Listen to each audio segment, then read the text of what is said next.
Pois é, o Gabigol foi o personagem do Corinthians desde antes da eleição do Augusto Melo, quando ele falou muitas vezes sobre ele ser o seu jogador dos sonhos, depois um fala que gosta do ser do Corinthians, depois fala eu tentei, depois não tentou, depois fala que tentou, o jogador veste a camisa. O Gabigol tem sido o personagem dessa curta história do Augusto Melo como presidente do Corinthians, desde que ele foi eleito no dia 25 de novembro do ano passado. Primeiro, preciso mandar um beijo para Maria Rita, minha amiga, que está assistindo o programa desesperada com o nosso Coringão, assim como eu. Maria Rita, eu não sei se vai melhorar, mas melhorou meu dia saber que você está aí do outro lado. Vamos lá.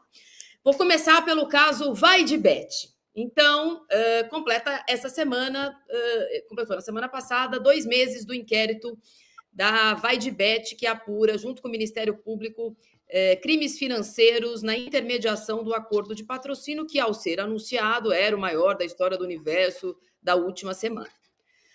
Já foram ouvidas muitas testemunhas, e inclusive a senhora Edna Oliveira, tratada como vítima nesse processo, e também todas as outras pessoas ligadas ao Corinthians, que apurei até esse momento como instituição, segue na investigação sendo tratado como vítima desse esquema.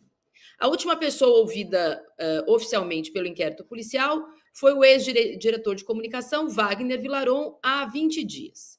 Por que não foi ninguém ouvido nesse período, nessas últimas 3 semanas?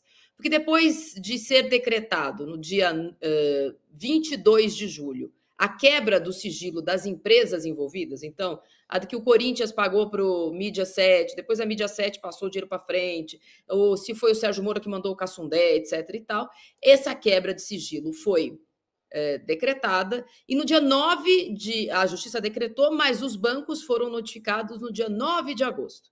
Então, nesse mês, até a semana que vem, os investigadores do Ministério Público e da Polícia Civil estão debruçados sobre esses números, sobre de quem é o dinheiro, de onde vem o dinheiro, por que está o dinheiro e por que não está o dinheiro. Eu vou começar a falar nomes aqui, e obviamente que para a maioria não interessa, mas para a investigação interessa. As próximas pessoas que serão ouvidas no inquérito policial serão, do lado da Vai de Bet, o senhor André Bezerra. Põe o André Bezerra para mim. Quem é o senhor André Bezerra? Segundo a sua própria identificação nas redes sociais profissionais, ele é o CFO, quer dizer, um presidente financeiro, o diretor financeiro da Vai de Bet, ou do grupo que, entre várias empresas Bet, gerencia a Vai de Bet. Ele não está identificado como dono. Ninguém é o dono da Vai de Bet. Depois da polícia tentar formalizar perguntas e intimações para várias pessoas da Vai de Bet e não ser respondida por ninguém, na semana passada, o senhor Daniel Citônio, que é diretor jurídico da Vai de Bet, temos aí o senhor Daniel Citônio, ligou para o delegado. Se não temos, tudo bem, esse é o André Bezerra.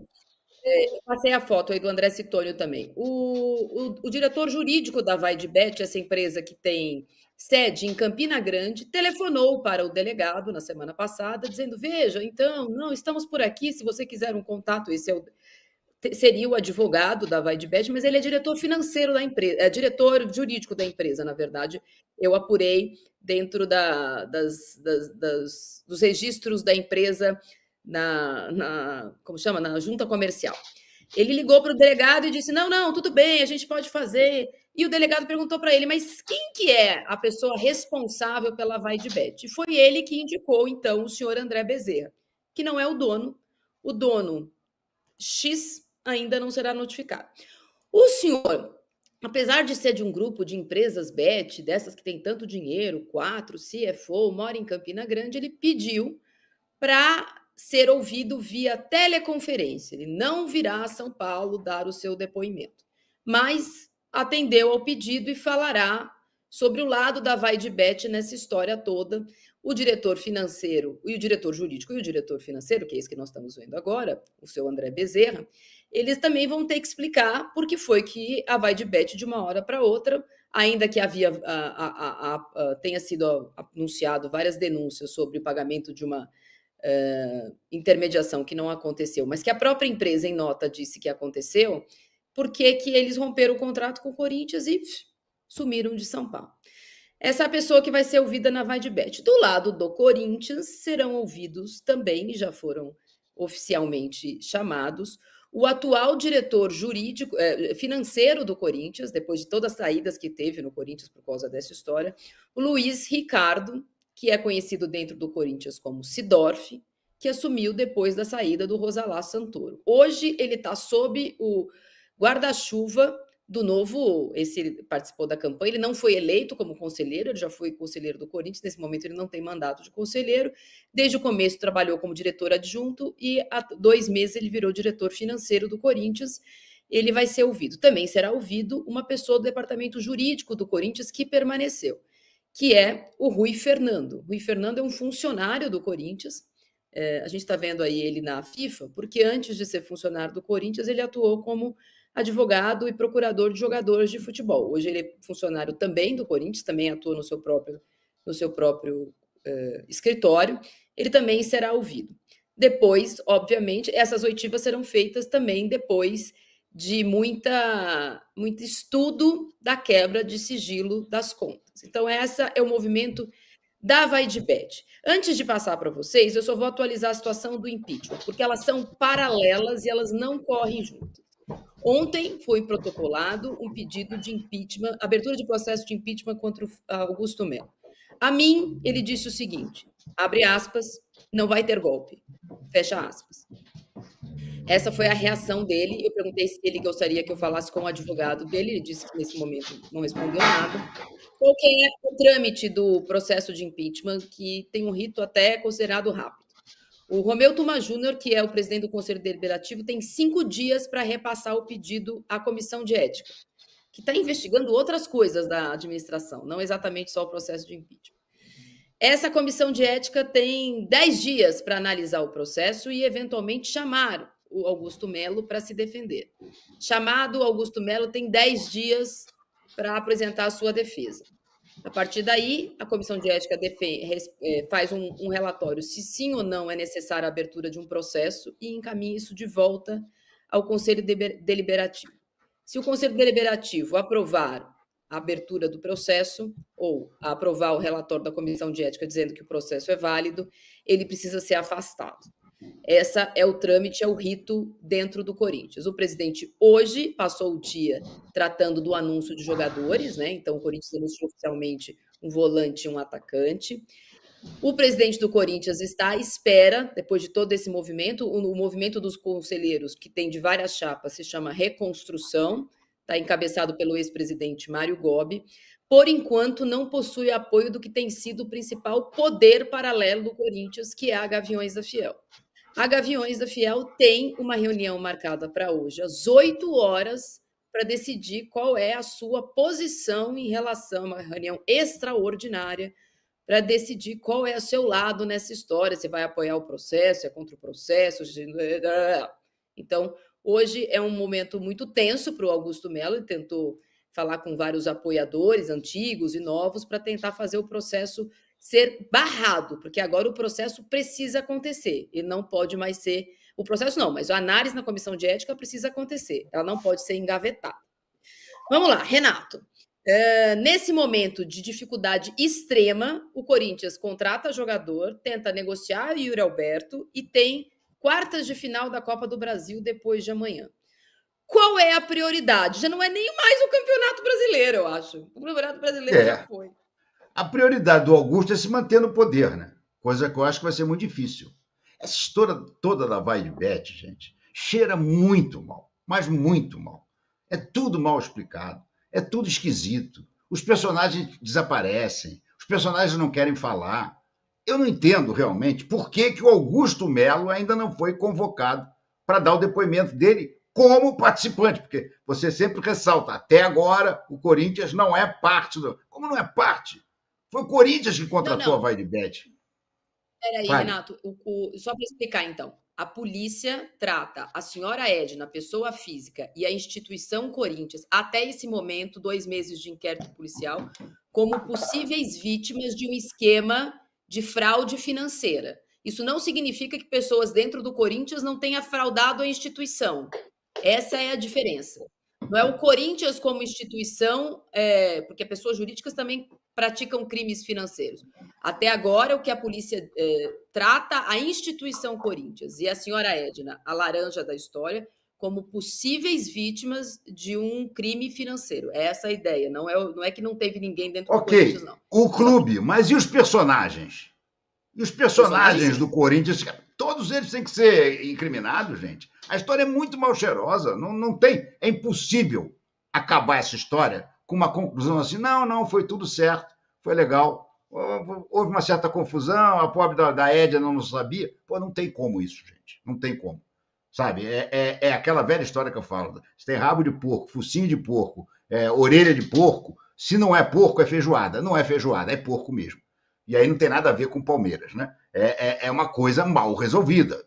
É uma coisa muito mal resolvida que precisa ser esclarecida. Para o Augusto, eu tenho certeza que essa é a grande prioridade. Claro que ele não quer que o Corinthians caia. Nenhum corintiano quer que o Corinthians caia. Mas o que ele mais está preocupado é ele não cair. Previsão que eu fiz aqui desde que ele assumiu, quando começou a fazer todas as lambanças. O Augusto Melo não tem menor noção de nada, gente. O Corinthians não paga 40% dos seus jogadores que já foram embora. Não pagou o Fausto Vera, não pagou o menino aquele que está nos Estados Unidos, que está cobrando agora 30 milhões a 40 milhões. Matias Rojas, sabe? Não pagou ainda a parcela do Mateuzinho. Ele não paga ninguém e continua... Hã? Quem mais? Ranieri. Ranieri, exatamente. O Cuiabá, que é adversário do Corinthians, vai brigar junto para não cair, e o melhor jogador dele estava no Corinthians e o Corinthians não pagou. E o Corinthians continua a contratar como se não houvesse amanhã, gente. Como é que pode isso? Eu fico boquiaberto, é o seguinte, é de um dirigente, e aí os do Flamengo estão incluídos, fazerem negócio com o Corinthians. Porque o calote é certo, gente. O calote é certo. E, no entanto, continuam vendendo para o Corinthians como se o Corinthians fosse um clube bom de pagar, um clube que não tivesse dívida, um clube que o presidente não tivesse à beira de cair. Então é esse caos todo. Eu realmente acho que se o Corinthians não cair esse ano, tem que fazer uma estátua para o Ramon Dias, lá na sede do Corinthians. Porque você enfrentar esse caos completo, o Corinthians vive nesse momento um caos completo. Principalmente fora de campo, mas também dentro de campo. Escapar do rebaixamento nessa situação, olha, é muito pouco improvável. Por mais que o Augusto continue a contratar e empilhe contratação. Sobre o Mateuzinho, explicitamente, existe nesse momento uma questão no Conselho de Orientação e no Conselho Fiscal, porque o Corinthians pegou emprestado de um empresário amigo do presidente, que participou da campanha, está sempre no Corinthians, não tem cargo oficial, 14 milhões, inclusive, para quitar uma das parcelas no Mateuzinho. Pegou de pessoa física. No primeiro momento, o presidente disse que é um empresário. Em junho, ele teria dito, matéria do UOL, podemos colocar aí, se você quiser aí, Marinho. Em junho, ele tinha dito que é um empresário corintiano que quer ajudar o clube e que não tira nenhum tostão. Ao Conselho de Orientação, a explicação dada, inclusive pelo Fred Luz, é que o empréstimo será com juros módicos ou de mercado, sei lá como é que vai funcionar isso aí. É uma operação financeira estranha. Você pega dinheiro de pessoa física, ela não funciona como você pega dinheiro de pessoa... Não é o primeiro caso, não é à toa que o Corinthians, por exemplo, vai vender o Wesley e boa parte desse dinheiro ele vai ter que devolver para o André Cury.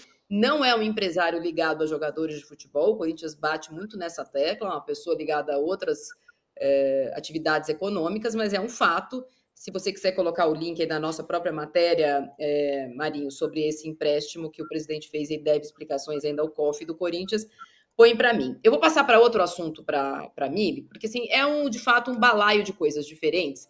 E antes de entrar no ar aqui, também uma bronca do Marinho, assim, você não vai entrar no ar, eu estava com o delegado no telefone. Eu estava conversando com o César Saad, que é o delegado da Delegacia de Futebol aqui em São Paulo, que está cuidando de um outro inquérito que trata de coisas do Corinthians.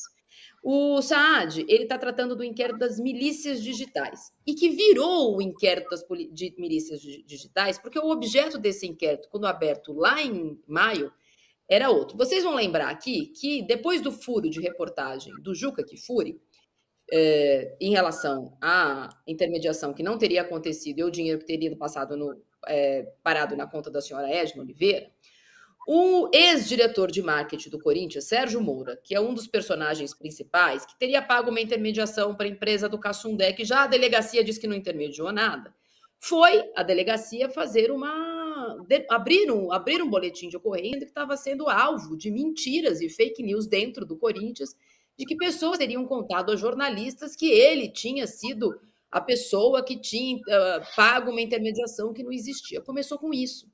Só que, a partir dali, jornalistas, conselheiros e pessoas dentro do Corinthians passaram a ser alvos, essa que vos fala aqui, alvos de milícias digitais. Gente que não importa o que você esteja falando, começa a disparar contra você, começa a tratar, são vários perfis diferentes, vários blogs diferentes que começam a atacar a sua opinião, as suas informações, como se você fosse empregada de esse ou daquele lado dentro do Corinthians.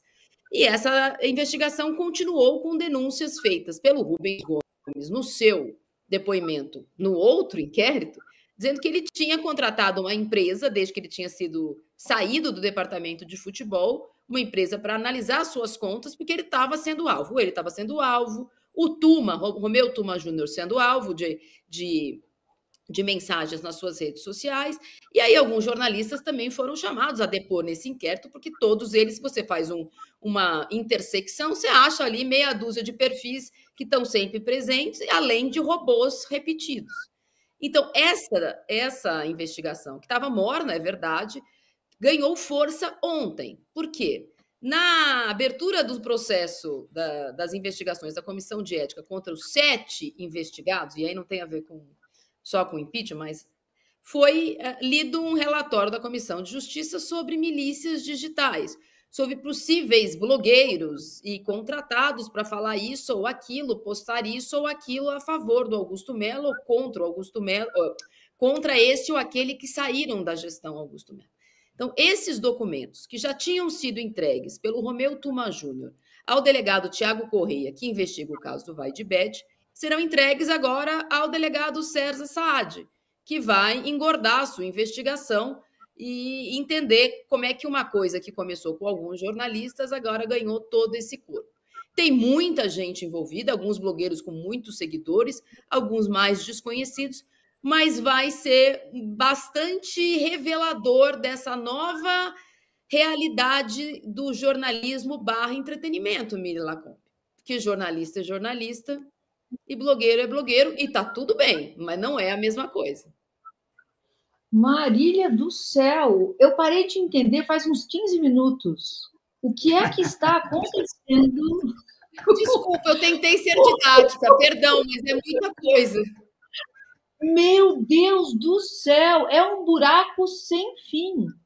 Tudo bem, tem coisas aí, essa última que você falou, vamos separar jornalista, vamos separar blogueiro, cada um no seu quadrado, acho muito importante. Acho muito importante que a gente entenda quem são essas milícias digitais, da onde sai isso. Tudo isso que está acontecendo é importante. O maior risco de tudo isso é não dar em lugar nenhum. O Renato falou, é impossível, né, não dar em lugar nenhum. Eu gostaria muito de ter esse otimismo, porque quando envolve pessoas muito poderosas, o mais comum é não dar em lugar nenhum. A gente costuma dizer que o Brasil é o país da impunidade. Essa afirmação é falsa. A gente tem 800 mil presos no Brasil. É a terceira maior população carcerária do mundo. Mas é só um sujeito político que é preso. É só um tipo de pessoa que é presa. Os poderosos, nesse país, a gente morre no inquérito, nunca mais ouvimos falar, não sei onde deu, é isso. Então, eu gostaria muito que isso desse em algum lugar. Agora, diante de tudo isso que a Marília colocou, me parece que o Corinthians jogar a Série B o ano que vem é o menor dos problemas. É o menor dos problemas. Porque, assim, às vezes é caindo mesmo que a gente consegue entender o tamanho. A gente só começa quando a gente entende o tamanho do problema. Não adianta tentar achar que o problema é menor. E, às vezes, é preciso encarar isso na vida de frente. Se você não tem a real dimensão do problema, isso nunca vai ser resolvido. Então, a gente está vendo que o buraco, a tragédia, o drama, continua só sendo alargado. Então, a gente precisa fazer esse contorno. Qual é o contorno da tragédia corintiana? Já chegamos ao fundo do poço? Me parece que não. Precisa chegar para a gente entender como sai desse lugar. Se você não souber quão fundo você está, você não sabe quanto que você tem que escalar para subir. É realmente assim, Marília, olha, eu não sei quando você fez esse doutorado aí para entender tudo isso, mas eu não consegui alcançar. Eu vou dar um exemplo para passar para o Renan. Vocês vão lembrar aqui que houve, logo no começo da gestão do Augusto, quando começou muitas notícias ruins, o Lucas Veríssimo foi embora, não paga o Mateuzinho, o Garro não podia ser inscrito, manda embora o Mano Menezes, apareceu uma notícia de notas frias do Duílio num restaurante perto da Arena Corinthians e tal, que seriam do departamento financeiro. Essas notas frias, então, o presidente do conselho foi atrás de saber, mas de onde saíram essas notas? São notas fiscais do Corinthians? Cadê? Por que ninguém viu antes e tal? E aí descobriu-se que não eram notas do Corinthians, era uma notícia que tinha sido passada para frente sem ter passado dentro do departamento financeiro do Corinthians. Outra notícia que apareceu e depois foi desmentida pela própria atual situação do Corinthians foi que na antiga gestão havia uma frota de 20 carros de luxo blindados. E aí a notícia teria saído da presidência, de um encontro do presidente com influencers e blogueiros. E aí o Duílio fez uma representação no Conselho do Corinthians reclamando, como assim que o presidente falou uma coisa dessa? É mentira, eu tenho como provar. E aí o próprio Augusto teve que emitir uma nota dizendo que ele nunca tinha dito isso. E agora apareceu nesse relatório vários blogueiros dizendo que numa reunião o Augusto teria falado mesmo isso com esses blogueiros e influencers. Então, a denúncia de que haveria ali entre aspas, um fã-clube de pessoas, influencers, tentando rebater essa agenda negativa com agenda positiva ou agenda negativa da antiga gestão, para tentar amenizar a coisa. O César, se eu não fui didática suficiente, porque a minha memória é boa e eu fico misturando vários casos, são só 8 meses de gestão, mas é muita coisa. Amanhã, o delegado César Saad me diz que estará aqui conosco para explicar mais sobre o caso das milícias digitais. Então, você, Emília, por favor, pegue o seu bloquinho e preste atenção, porque ele estará aqui explicando melhor este caso para todos nós. Ô, Renan, se você não anotou, quero só te fazer uma pergunta. Nesse mundo de influencers, canais segmentados e notícias que não se comprovam, como que você...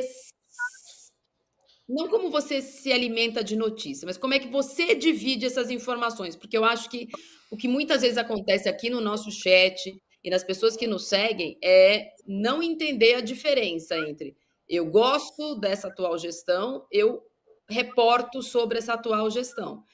Eu tenho um canal segmentado porque eu torço para esse time e sou jornalista e, portanto, falo do Corinthians, não é o meu caso, não tenho.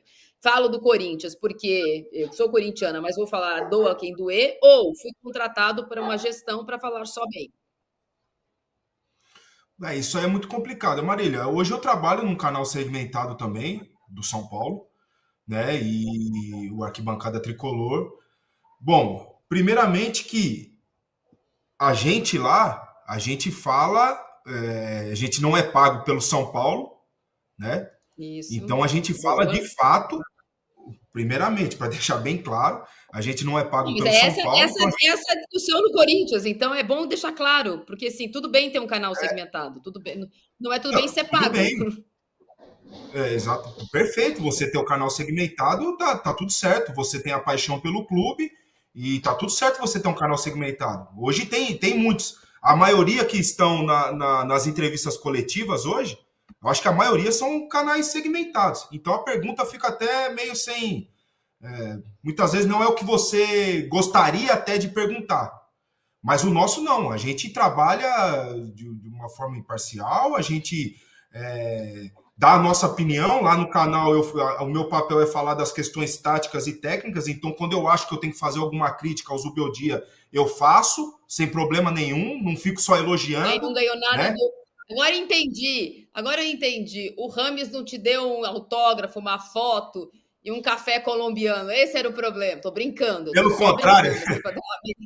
Pelo contrário, Marília. Quando eu levei meu filho no CT, o Rames foi muito simpático, muito atencioso com a gente. Não adiantou nada. Mas não adiantou nada. Quando eu acho que eu tenho que fazer uma crítica à diretoria do São Paulo, eu também faço, como faço sempre com relação a contratações, inclusive a do Rames, que o São Paulo vai ter que continuar pagando, certo? Mas isso hoje é um problema no futebol. E só que é o novo mundo, né? É o do blogueiro, é do influencer, né? Eu procuro ser o máximo possível, ficar o máximo possível isento disso e o máximo possível.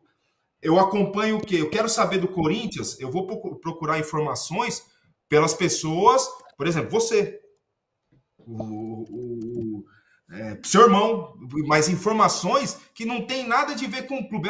Só tá falando bem, não, o Corinthians tá cheio de problema. E quando a Mili ficou tonta, eu também fiquei tonto. Eu achei que eu estava num programa policial. Eu não estava entendendo nada do que estava acontecendo. É um programa de esportes, mediante a tudo isso, de tudo isso, é um clube de futebol que está na zona de rebaixamento. É inacreditável isso que está acontecendo. E contratando jogador europeu. Contratou 2, um ontem e um hoje. E está atrás de outro que joga na Europa. Isso é inacreditável. O Corinthians não paga ninguém, está procurando um atacante que está na Europa. Um brasileiro, mas que está na Europa. Portanto, ganha muito. É inacreditável isso daí que está acontecendo no Corinthians, marido. E eu fui dar uma analisada na tabela hoje, só para completar. Eu fui ver que o Corinthians tem mais jogos que os seus concorrentes, que a maioria dos seus concorrentes, e menos vitórias. Então eu achava que a situação do Corinthians ainda era... Hoje eu já mudei minha opinião. A situação do Corinthians é muito complicada com relação ao Campeonato Brasileiro. 4 vitórias. E a maioria dos concorrentes tem menos jogos e 6 vitórias. Eu vi lá Criciúma, Vitória, enfim, o Grêmio, Inter... A situação do Corinthians é muito complicada. Tá aí mais um reforço, um atacante que deve ter bastante informação do goleiro do Corinthians, porque eles jogaram juntos a última temporada, né? No clube português, no Chaves. Então, é um espanhol, mas que estava no futebol português. Sinceramente, tenho pouca informação sobre ele, pouco conhecimento sobre esse jogador. Mas a reclamação do treinador com relação a gols pode ser essa salvação. Da onde você menos espera, pode estar a salvação a solução dos seus problemas. Pode estar aí. O Corinthians ontem tinha anunciado o José Martínez, volante venezuelano, e que não vai poder jogar o segundo jogo de Copa do Brasil eventualmente, porque ele já está convocado, então ele foi apresentado, já viaja para a data FIFA, e hoje apresentou o Héctor Hernández, esse atacante espanhol que o Renan estava falando, Renato, que estava sem jogar, jogou só na Série B da Espanha, jogou com o Hugo Souza, é verdade, e que estava treinando, mas não tinha sido apresentado. O Corinthians correu aí para escrever e apresentar esses jogadores, porque quer empurrar o Yuri Alberto para a Europa, porque acho que aí vai resolver o problema. Você sabe o que mais me tem deixado espantado ultimamente? É a força dos empresários para colocar jogadores ruins do futebol brasileiro na Europa. Gente, o Southampton ia pagar 16 milhões de euros no Wesley, gente. Esses caras não veio o Wesley jogar. Isso aí é coisa do empresário, que vai lá, leva um DVDzinho bem arrumado e leva na flauta os dirigentes. Ou talvez não leve só na flauta, leve também com uma, vamos assim dizer, uma contribuição financeira por parte. Porque como é que pode pensar em contratar o Yuri Alberto para a Premier League com o Yuri Alberto jogando nada como está jogando? Se dissesse, não, o Yuri Alberto está arrebentando. Ah, legal, o cara está de olho. Não, o Yuri Alberto não está jogando nada. Aí agora a Premier League vem aqui buscar o Yuri Alberto. E, olha, eu acho tudo muito estranho. Os empresários do futebol... O futebol é dos empresários hoje em dia. Estou absolutamente convencido disso. Os dirigentes se beneficiam com os empresários, mas os empresários é que no final dão as cartas. E essa turma toda que o Corinthians está contratando, na verdade, sabe-se lá o que vai acontecer? Eles pagaram uma fortuna pelo Pedro Raul. Eu quero ver jogar. O Garro foi uma boa contratação. O Coronado não vale os 2 milhões que ele ganha. Quem mais que chegou e que vocês dizem assim, não, legal. Não tem grandes reforços que chegaram e estão se destacando. O André acho que está bem, né? O André acho que está bem. O André Ramalho, okay. Acho que está... Concordo. O André Ramalho concorda. O André Ramalho concorda. O Hugo. mas O Thales Magno, com 2 jogos, se machucou, não dá nem para avaliar. imagina, o Hugo, Mas o Flamengo botou uma O cláusula Souza, lá que sim, você esse sim. mas Esse sim. temos que ver como é que vai ser a continuação da cabecinha, né? Isso é fundamental. Mas está começando super bem, concordo com vocês. E tem um potencial realmente muito grande. Agora, imagina, para escalar o Hugo Souza contra o Flamengo, no jogo próximo final de semana, o Corinthians teria que pagar 500 mil. Mas teria que pagar 500 mil depois do jogo. Sabe quando é que o Flamengo vai ver esse dinheiro? Gente, e um detalhe, hein, sobre o Hugo Souza. Era a única posição que o Corinthians tinha 2 craques. E aí, a diretoria fez uma lambança para a gente ter o Hugo Souza como salvação. Não é, né, gente? É verdade. Não é. É verdade. Sobre essa história do Hugo Souza, só para explicar, então o Corinthians fez um empréstimo e se jogasse contra o Flamengo, já sabia que ia jogar contra o Flamengo, por exemplo, se querendo ou não querendo, no dia 1º de setembro, que estava na tabela do Campeonato Brasileiro. Segundo o contrato assinado, o Corinthians só pode exercer o seu poder de compra, como está fixado lá, 800 mil euros, a partir do dia 1º de outubro. Mas vocês já devem ter visto o que acontece se o Corinthians passar do Juventude e o Flamengo do Bahia. O que acontece, senhoras e senhores?